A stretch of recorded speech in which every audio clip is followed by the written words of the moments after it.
first thing is always test, see what scour you're dealing with, because it could be something totally new as well as the old reliable essentially. So I would always advocate testing. The other thing is, don't let people into your calf shed. Like if you've someone coming to buy calves, take the calves out to them. Do not let them inside there, because you don't know where they've been. I'm joined this week by Louise Ryan, veterinary practitioner with Mulcair Vets, who cover County Tipperary and Limerick. Louise joins us to discuss what issues are raising their head at farm level when it comes to herd health on dairy farms at the moment, while also discussing what farmers can do from a management perspective over the coming weeks to ensure good cow and calf health throughout the month of March. Look at Louise, it's obviously a busy time. We're in the thick of it in terms of the busiest period on spring calf and dairy farms. Calving has been at full tilt, we'll say, over the last number of weeks. The phone calls that have been coming in, Louise, what's been the common ones? What's happening out there on farms? What's causing the issues? One of the biggest issues that's come about has been milk fever. I think cows are in great order this year. Silage quality is pretty good. Maybe they got dried off a small bit early in the back end because milk price wasn't so good. And we've just run into a small bit of trouble with overconditioned cows going down in or around, not necessarily after the calf, but some cows before calving even, and even a few days post calving as well. So that's been one of the main things. The other thing then, as we go into March, is the start of the calf trouble really. Generally February calves don't cause a whole pile of bother, and it's just as we're going forward now, things are going to start running into difficulty in terms of housing pressure, and the weather's getting milder, and small bits of issues like that. So they're kind of the common issues that's popping up across farms. Obviously, to be individual cases, but I suppose yes, yeah. Of those and the phone calls you get, which are the ones that make you think, this could have been prevented, or maybe we took our eye off the ball a little bit. Probably the one, the milk fever one, cows in the back end come in good condition. I would say silages were maybe a bit better. Louise, is that causing some of the issues? Yeah, definitely. And those big amounts of milk fever are preventable to a point. You'll always have herd specific issues that you can run into trouble with, or something has changed. But by transition cow management, body condition scoring, watching diet in the back end, things like that, you can certainly set yourself up for a better spring than if you take your eye off the ball and cows get over fat. You can't take condition off cows, but you can certainly prevent them putting on condition.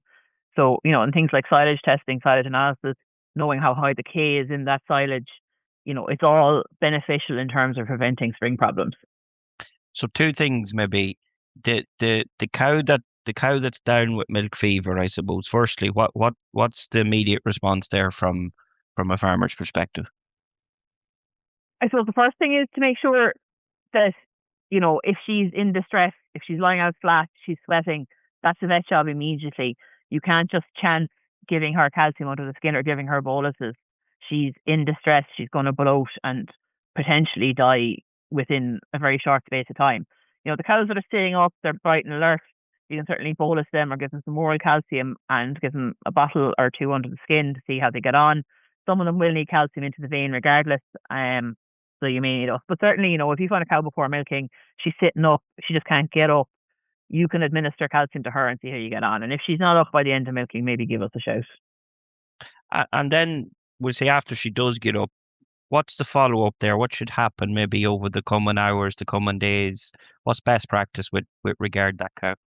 Well, I suppose the first thing is hopefully she's somewhere safe in terms of bedding and stuff. So like if she's in the cubicles, get her out of the cubicles, get her into a well-bedded pen somewhere. As the weather improves, a paddock mightn't be a bad option either, where she has, decent footing under her where she can get up and down with ease and she's not at risk of slipping or falling. Because a lot of these cows are very wobbly after they get up. And the thing is that they've been down for a number of hours, so they have a lot of muscle weakness from the calcium deficiency, plus the fact that they have their body weight lying on their limbs for a number of hours. So certainly getting them somewhere safe is priority. Then getting food and water into them because they haven't eaten in, again, a number of hours. And you're dependent on their system to mobilize calcium. So they have to either intake the calcium or use their own supplies from their bones. So we certainly need to get some food source into them. So plenty of silage or, whatever it is. Like, she's not going to go out and eat enough grass that day. So she needs to stay in and get some silage supplemented, some nuts, dairy nut ideally, and I- don't make her that morning either. Like she's already under pressure, and by you milking her, she has to generate more milk, which contains more calcium, and you're putting more pressure on her system. Yeah, yeah. You mentioned that bedded area there. Ideally, that cow probably stays there. Does she stay there for a couple of days, before maybe she goes into that fresh cow group? Yeah, definitely, because there's always the potential for her to go down a second time. And these cows, a lot of them get hurt, they get injured. They go back into the freshly calved cows, they slip, they fall. They potentially break a leg, do the splits, and your cow is a write-off. So definitely keep her in a bedded pen for as long as you possibly can, as long as space will allow. Now that we're coming to March, there's probably a bit less pressure on the calving area, so she might just be able to stay there for a few days longer. Maybe the shift to the prevention piece. To a point, cows are where they are in terms of body condition. I suppose we can probably maybe still do something about those later calf in March, end of March, early April calf cows. But where a farmer is, you mentioned it is probably the most common thing, and even I'm hearing a lot of it maybe this spring up here as well. More cases of milk fever earlier in the season. What's the immediate things a farmer can do now as of today, maybe to alleviate some of those issues? So I suppose first thing is body condition score. So whatever cows that actually can't go and actually look at what condition they are in. You will not knock any weight off them. So it's about stopping them gaining more weight. So that may be giving them a smaller silage allocation. Make sure they're still getting enough pre-calving mineral.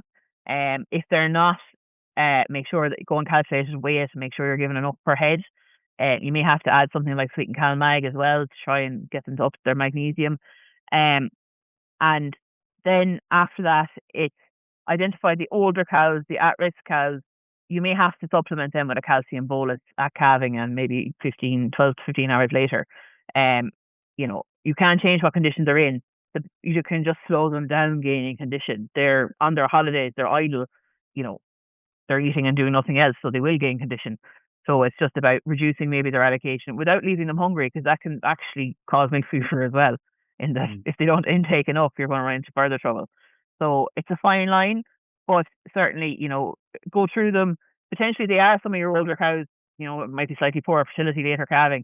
So those cows at this point just have some calcium boluses in reserve there for them when they go to calve and administer them. You mentioned earlier about the maybe silage might be a little bit higher than K than you'd like. Is there space there? Look, by the time there's a mineral analysis done, if it's not done on farm at this stage, it's going to take a while to come back.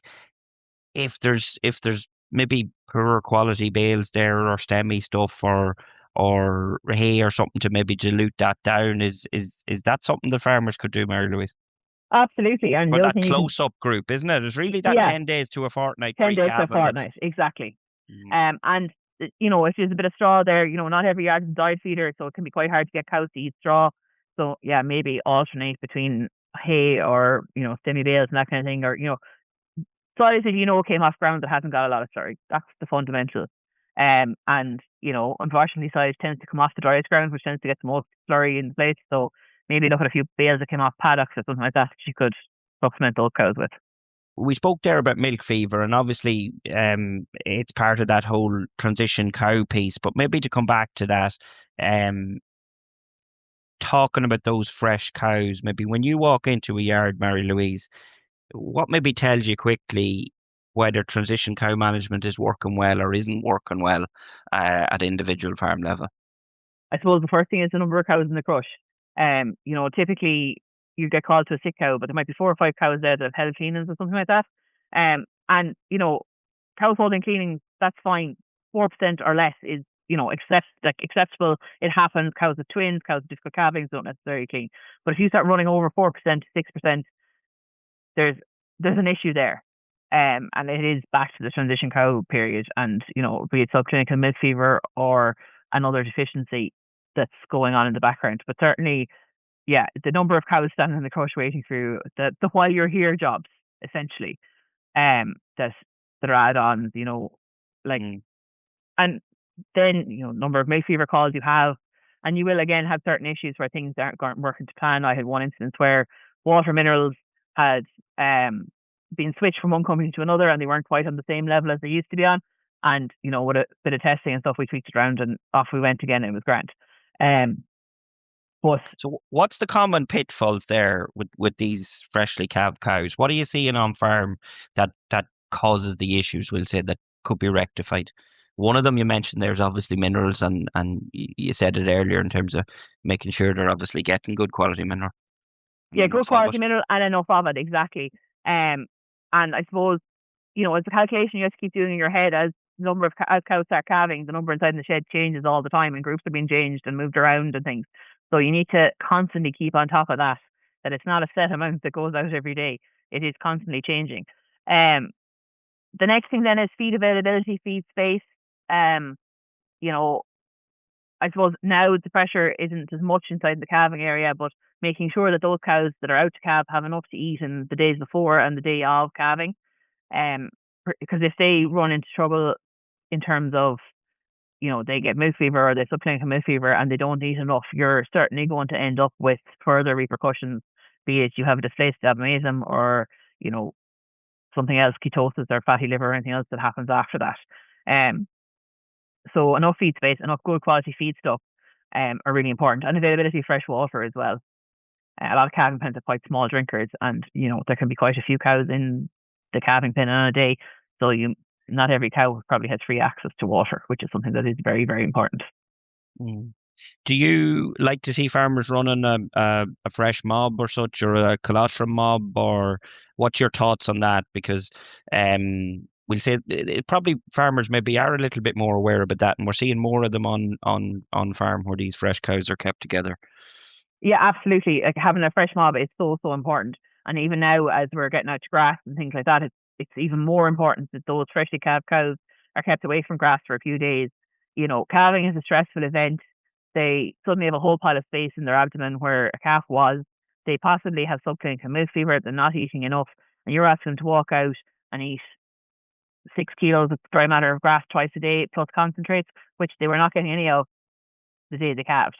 So it's a huge change. It's a hugely stressful period for cows. So certainly by, keeping a fresh mob, you're already upping the level of concentrates that are going to that fresh mob. So it's one change at a time. You know, their a diet of silage is without concentrates to go to grass and concentrates is massively changing. And cows have to work when they go to grass. So, it's more important that they have free feed availability and that they can fill themselves up for those days post calving before you're asking them to go out and eat a heap of grass. So really, you're saying fresh mob. What is it? To stay in for how long? 4 to 5 days, ideally. If you can keep them a bit longer, great. But like, it also depends on your cow type as well. And certainly, the more sizable your cow is, probably the longer she needs in that fresh cow mob. Um, the high EBI black and whites and crossbreds are probably better at that transition than the true high yielding Holstein cows. Yeah, and so really, it's till she hits the tank as such. If farmers kept that in their head, um, you're going to have that 4 to 5 day period, obviously. Absolutely, yeah. That's it's a good rule of thumb to follow. And obviously, if she's had issues, she needs to stay there longer than the cow who has hit the ground running. Mm. You mentioned that there DAs, displaced abomasums. Are there something that's still cropping up? Um, we maybe don't hear as much about them as we did in the past, but then I suppose it's farm specific too. Mary Louise, you maybe go on a farm where they will see a number of issues with regards to years. Yeah, and like definitely I do less than I used to. But certainly house life has a share an element of it. But I think the advent of the collars, activity monitors and stuff has also changed that we're seeing those cows maybe a day or two earlier where they just have ketosis as opposed to going to a full blown DA. Mm. Maybe that on that morning she hasn't eaten her meal, but she's still ruminating pretty well, and sometimes just pumping those cows is enough to get them going again, maybe keeping them in for an extra day or two, a bit of extra fiber, and reducing the quantity of concentrates and building it back up again. But I think definitely the advent of collars has possibly made people more aware of the subtle changes in cows, be it that her rumination has dropped off slightly or her activity is a bit less. Um, and then obviously milk yield dropping back as well. But I think collars have picked up those ketotic cows quicker. Talk me through that. What happens in that kind of days, week, 2 week period before you see a cow with a DA? What has happened? It can vary hugely as to their history. It could start with a milk fever or difficult calving, or a cow that possibly goes to grass a bit too quickly. Um, you know, I think when the sunny weather comes, the temptation is to open the gate and off they Mm. go. Or it can be something where feed availability just wasn't good for a couple of days, or there were too many cows in the calving pen and they just hadn't free access to it. The cow could be lame. There's any number of potential lead ups to it, essentially. But I suppose the fundamental of it all is that the cow isn't taking in enough feedstuff for one reason or another. And we have created a whole amount of free space in her abdomen because there's a calf now gone out of there. If we add milk fever to that, her rumen activity is less. And calcium is involved in smooth muscle contraction. So for all of her guts to work correctly, you need enough calcium for her guts to move at the speed they're supposed to move at. And for a cow to actively graze or actively eat enough, they have to have a correct calcium balance. So, if there's anything in the whole system that essentially is off, you can lead to an LDA or, worse again, an RDA or an RVA. So I suppose the LDAs are the less severe in terms of outcomes afterwards. They tend to be quite successful in terms of rectifying them. And they're more common in the very fresh cows. The RDAs and RVAs, that tends to be more second round grazing issues. But RDA, they can happen at any time, but tends to be more high quality grass, low fiber intake, and possibly again turned out too quickly. Speed of intervention, then, big a difference does that make? If you mentioned it earlier, I think you mentioned about pumping cows, speed of intervention. What should farmers be doing when you talk about pumping cows? What do you mean there? Oh, like with speed of intervention, 100% makes a difference. So, if you a cow who's off, she's not eating her nuts, she's back at milk, us going in there, examining the cow, checking to see has she displaced stomach or not. And if she doesn't, her rumen activity is probably a bit reduced. We want to fill up that rumen with as much volume as we can to try and keep her stomach where it should be, which should be on the left hand side, where it should on the right hand side. And by filling up that rumen, putting in some products there that'll help her rumen, like yeast products and that kind of, and possibly some calcium as well.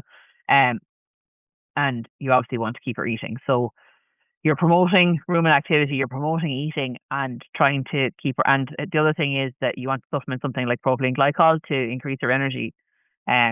So by preventing negative energy balance or reducing negative energy balance, you help reduce the risk of LDAs. So definitely speed of intervention there. You're potentially saving on a surgery, which obviously, any surgery in a large animal is always a risk, regardless of, the success rates of them. And we're quite used to doing them and they tend to go quite well, but you will always have one that will go wrong. And, if you could save on that, it's fantastic. And unfortunately, not every cow we pump will successfully prevent her from developing an LDA. So, it's a shot. It's really worth picking them up early. If a cow is peeing and has an LDA, I think surgical intervention is probably the best plan. Pumping them, you'll be back in a couple of days and you'll have to do her anyway. That kind of way. And I'm a firm believer in the minute you find her, do her, and she's done and she's back on the road again, the better chance you have of getting her to do a proper lactation and get her back in calf. The longer that they're kind of messing around and struggling, the less likely they are to go back in calf this year. So you're right. You're trying to get in ahead of that as such. Yeah. Would there be two or three things? We'll say farms that maybe have a history of DAs, or even maybe if they're popping up in the last week or 10 days, or do over the coming days. What would you review immediately? We'll say on farm. I certainly maybe do some transition cow blood, see what their calcium levels are, their magnesium levels and phosphorus, and NEFAs and BHBs, which are indicators of negative energy balance. So in cows, 48-hour calves, get pull 5 bloods, get those checked. Regional vet labs run those bloods, they'll have results back to you generally within 2 days. So you can very quickly get an overview of, without doing a full mineral analysis, see what's happening to these cows. Um, then I'd look at feed availability in the calving area. Um, and then, I'd also check to see what kind of level of milk fever is. Oftentimes, if, wobbly cows, things get bolused, they're not really counted as milk fevers, but actually when you drill into it, there's a lot more of them there than you possibly realise. Um, things like holding cleanings, that kind of thing as well, they're all indicators that there's an underlying issue that can be looked at and possibly dealt with quite quickly in terms of adjusting minerals and stuff. Um, so they're You kind of. you mentioned earlier in terms of enough fiber intake, and you've obviously mentioned numerous times feed space and feed availability. And i- is it really ensuring too, as a lot of, obviously it's been a difficult period from weather, but there's a lot of cows out grazing now. Um, Maybe making sure that allocations is right, Mary Louise, that we are getting enough. Like, the reality is, you mentioned it there, you need to be kind of getting that 12 kilos of fibre in. Ideally on farms where there's enough grass available, that'll be grass, but on some of the heavier farms that are grazing by day, it might be grass and it might be silage, and making sure that there's enough silage at the barrier too is that a is that important? Absolutely, absolutely. And I suppose, the covers on some of the farms around here aren't hectic. They're not, so cows necessarily aren't going to get enough. So you're in this on-off grazing situation where, you need to make sure that when the cows come in, their silage already at the barrier. They're not waiting for silage, because in a lot of herds where there isn't enough feed space, the first calvers are going to suffer, the lame cows are going to suffer. And equally on the other side of it, when you're letting out cows to grass, try and hold them so they all go together, so that the poorer cows, the lamer cows, the first calvers aren't at the back. They aren't going out to a paddock where a lot of the allocation is gone, and or else it's been dirtied because the gaps in roadways aren't as clean as they should be because the weather's been brutal for the last while. So it's small things that make a big difference, and I suppose this I get really upset sometimes when I come into yards and I see the cows in the shed and there's nothing in front of them, and it's possibly like, I could be there coming into for a calving at 5 a.m. and the cows have nothing to eat, and they potentially aren't going to be going to grass till 9, half 9 in the morning.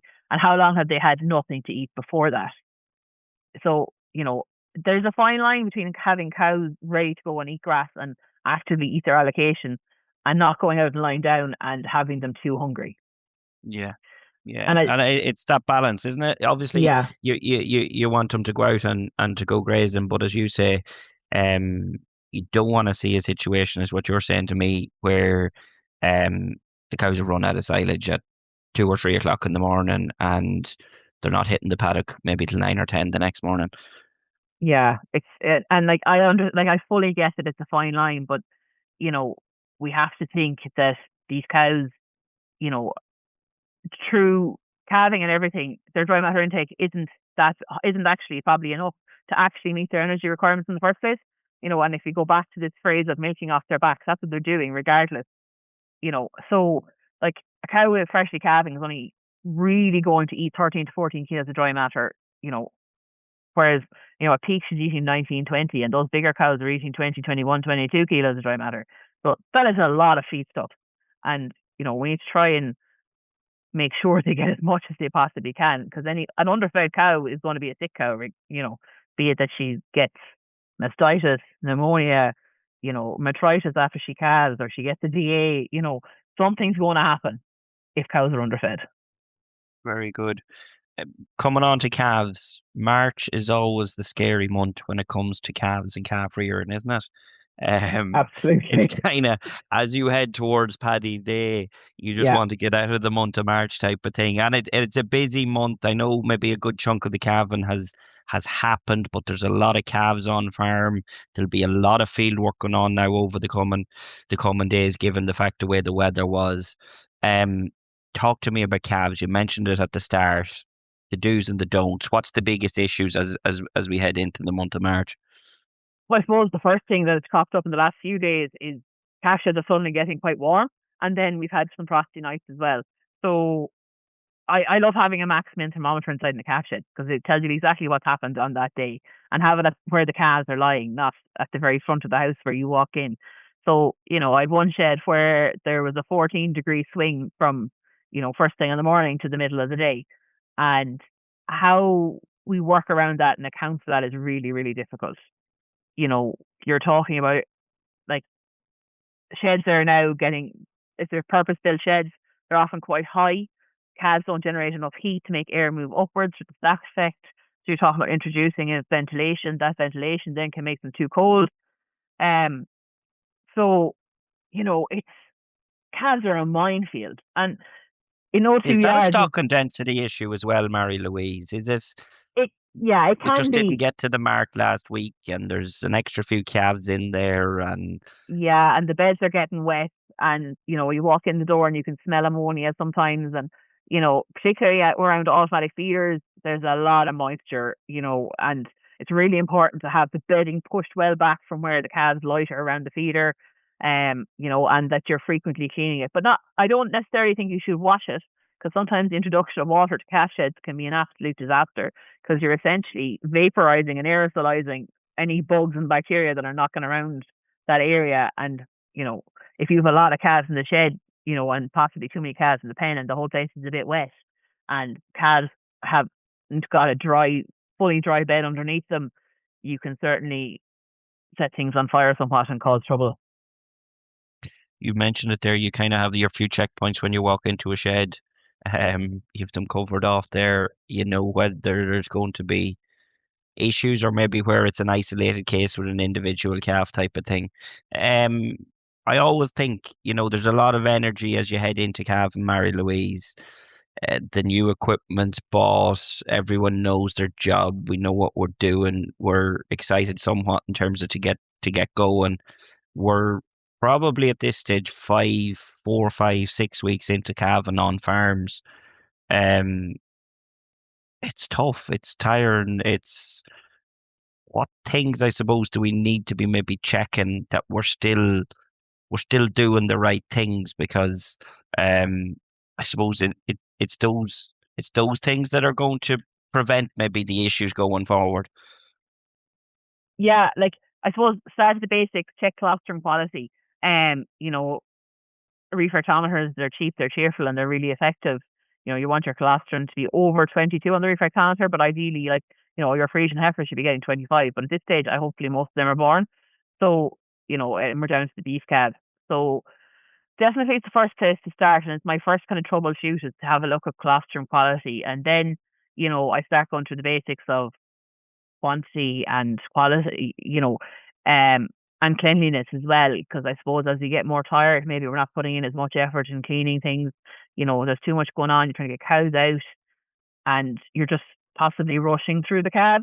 So, hygiene in terms of your buckets and feeders and stuff.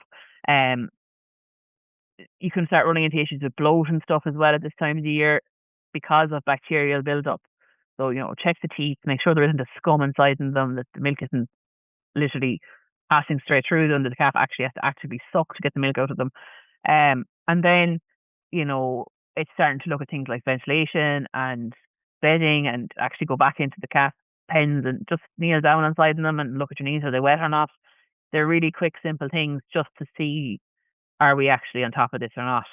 Um, and then the other thing that can happen this time of the year is the passing around of calf jackets from one calf to the next. And if you've had any issues or any bits of calf scar or anything like that, that's going to spread it to the next calf. So if you are moving jackets around, ideally wash them and make sure they're dry going on the next lot of calves. Calf scar, where you mentioned it there, it's the pain. It's the one that often raises its head now in the month of March. And it's such a labour sucking and time consuming thing. So I suppose, if you're vaccinating your cows against scour before they calve, it might be time now just to top up those later calvers if you did everyone initially, or if you need to do a second shot. And just to remember that it's 3 weeks before they're fully covered post vaccination. So, if it's a case of you start running into bits of issues having vaccinated, the first thing is always test, see what scour you're dealing with, because it could be something totally new as well as the initial the the old reliable essentially. So I would always advocate testing. So And diagnosis is diagnosis the is starting key. point. Yeah, definitely. And the other thing is, don't let people into your calf shed. Like if you someone coming to buy calves, take the calves out to them. Do not let them inside there because you don't know where they've been. And like even with us, I hate going into calf pens. I'd rather someone bring the calf out to me to treat him than go in and walk around calf pen. And like, I think there's potentially a lot to be said for having a set of wellies in the yard for the vet to put on, or someone else coming in around the shed. Make them put on the wellies that you have, that they're not wearing their own gear coming in. Like, So ring the vet and see what size Wellingtons to wear and a nice new pair of pull-ups for them. You can give them you can actually give them, you could gift them to you at the end of the calving season, Mary Louise. All vets now will have new set of wellies, new set of pull-ups after this. But like, it doesn't happen, but maybe it should. Yeah. Yeah, and like at a bare minimum, have disinfectant outside the door, and not one that everyone washes their Wellingtons in. It's actually like disinfectant. And it's as you say, it's at that point where I suppose that there has been this build-up of bacteria, of infections, I suppose that's when we really need to be doubling down now on biosecurity around calves and calf sheds and calving even. Absolutely, and like, it's well over 50% of your calves now are gone through these sheds, or still in these sheds. So, if there's the opportunity arises to get them out of there, get them out of there. Calves are making good money. Move them on. If they're ready to go, get them going. And I know it's hard to find time to go to the mart, but like, the difference this will make to your calf shed is massive by reducing the quantity of calves in there. And as the temperatures start to rise, the less it's in there, the better it's going to be. Keep them moving, keep them going. You're going to run into less trouble. And the other thing is then, as these sheds start getting warmer and stuff, and ventilation possibly isn't as good as it should be, you're going to start getting bits of pneumonia. To make sure that the calves have got their intranasal vaccines for pneumonia if they're getting them, or if you're on another vaccine protocol, that make sure they have them got, and that it's done correctly. And just take a little bit of time. Like, the hour it takes to vaccinate a bunch of calves, or 2 hours, would save days of trouble. So I'm even thinking of other things that come up now. Obviously, the dehorning of calves is a big one. It's a big stressor. Yeah. Any just comment around that in terms of what's best practice with that regard? So I suppose as a practice, we do loads of knockdown to spudding. So we sedate the calves, give them local anesthetic, dehorn them, and they also become a more common, Mary Louise. A lot more people would say engaging in that practice. Yeah, and it's so much easier on the calf. It's also easier on the person as well, and like, it's such a stress reduction for the calf. And by giving them pain relief and a local anesthetic and sedation, they get up that evening and they drink as if nothing happened to them. Whereas, the setbacks you see in calves can be huge post dehorning. And like, it's really important to have your vaccines in before you dehorn them, and a good 10 days before you dehorn them, because you need them covered by that vaccine before you give them another stressful event. By administering a vaccine with a stressful event, your response to that vaccine can be quite poor. So, just split them up. I know it's another job. I know everyone is really busy, but it makes a massive difference. Maybe to wrap up, and I took up a fair bit of your time and you're busy. We spoke about a lot of issues, so that means you've calls waiting on you. For farmers that are listening today, Mary Louise, the 2 or 3 things, I suppose, that they need to do in the next 7 days or next week, 2 weeks, that would prevent a lot of these kind of issues that crop up in the month of March, what are they? I suppose the first thing is to keep your colostrum cows, or your fresh cows, together and inside. Don't pelt them out to grass, even though the temptation is there. Having cows out of the yard makes such a difference to labour, but you really do need to keep those cows in for the 4 or 5 days to give them that chance. It's going to save their lactation. It's going to get them back in calf next year, and keep that cow in the herd for the rest of her life. It's such a small thing, but it makes a huge, huge difference. I suppose the next thing then is, look at the body condition of the lay calvers. Make sure they're getting enough pre-calver mineral. Have your few calcium boluses to hand for those fatter, older cows. And I suppose try and prevent any further gain of body condition. There's no point trying to lose body condition.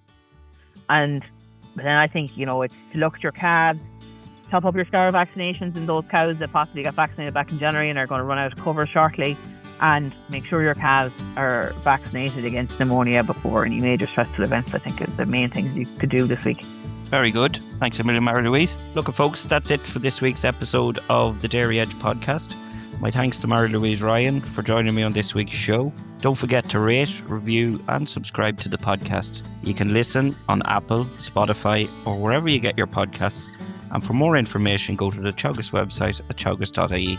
I'm James Dunne, and join us next time for your Dairy Edge.